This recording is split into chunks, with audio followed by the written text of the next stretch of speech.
Ankleshwar જેડીસીમાં Bablu mobile પાસે આખલા પર acid attack થયો હોવાની ચોંકાવનારી ઘટના સામે આવી છે. ગંભીર રીતે ઘવાયેલો આખલો ત્યાં જ બેસી તરફડતો હતો.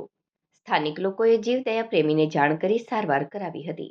આખલા પર થયેલ એસિડ એટેકથી જીવદયા પ્રેમીઓમાં રોષ વ્યાપ્યો હતો અને આ ઘટના અંગે વન વિભાગ અને પોલીસ દ્વારા કાર્યવાહી કરવા માંગ કરી હતી.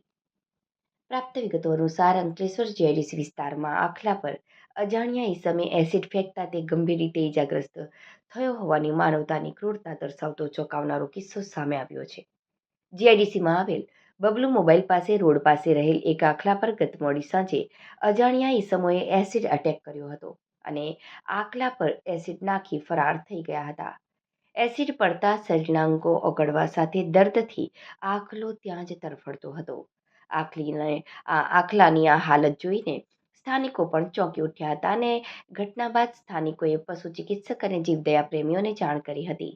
એસિડના હુમલાના કારણે આખલાએ ભારે પીડામાં કણસતો હતો અને ત્યાં જ ઢળી પડ્યો હતો. આ દ્રશ્ય જોતા સ્થાનિકોએ તાત્કાલિક મદદ માટે જાણ કરી હતી. માહિતી મળતા જ પશુ ચિકિત્સક અને જીવદયા કાર્યકર્તાઓ ઘટના સ્થળે પહોંચી ગયા હતા.